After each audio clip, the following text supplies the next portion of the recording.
రైతు కష్టాలు తెలుసుకునేందుకు రైతుగా మారిన మిర్యాలగూడ ఎమ్మెల్యే బత్తుల లక్ష్మారెడ్డి ట్రాక్టర్తో మడి దున్ని కూలీలతో కలిసి నాట్లు వేసిన ఎమ్మెల్యే వారి కష్టసుఖాలను అడిగి తెలుసుకున్నారు. ముచ్చటగొల్పే ఈ దృశ్యం నల్గొండ జిల్లా వేములపల్లి మండల పరిధిలోని కల్వాలపాలెం శివారులో చోటు చేసుకుంది. రైతులతో ఆయన మాట్లాడుతూ రుణమాఫీ జరిగిందా అనే విషయంపై ఆరా తీశారు. రైతు సంక్షేమమే ధ్యేయంగా కాంగ్రెస్ ప్రభుత్వం పనిచేస్తుందని అన్నారు. గతంలో ఎన్నడూ లేని విధంగా రాష్ట్ర బడ్జెట్ లో సింహభాగం దాదాపు 75,000 కోట్ల రూపాయలు వ్యవసాయానికి కేటాయించిన ఏకైక సర్కార్ రేవంత్ రెడ్డి ప్రభుత్వం అని అన్నారు. ఇచ్చిన ప్రతి హామీని కాంగ్రెస్ ప్రభుత్వం నెరవేరుస్తుందని భరోసా ఇచ్చారు. ఎమ్మెల్యే తమతో కలిసి దుక్కి దున్ని నాట్లు వేయడంతో పాటు తమ సమస్యలు అడిగి తెలుసుకోవడం పట్ల రైతు కూలీలు హర్షం వ్యక్తం చేస్తూ ఎమ్మెల్యేను అభినందించారు.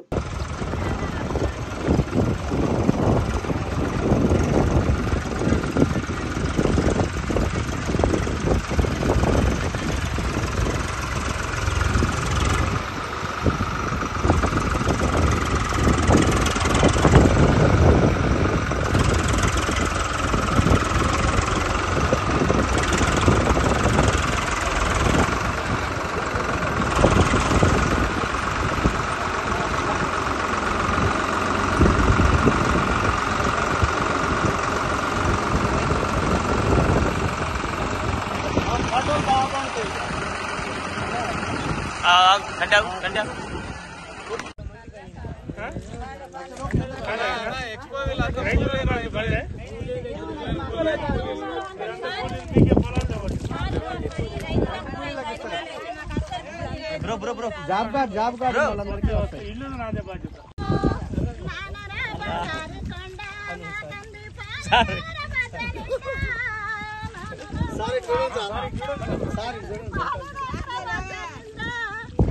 వేసుకుంటా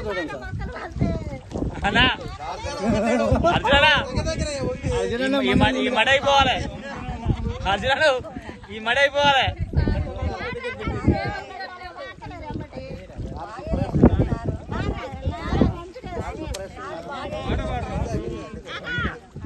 మంచిగా వస్తుంది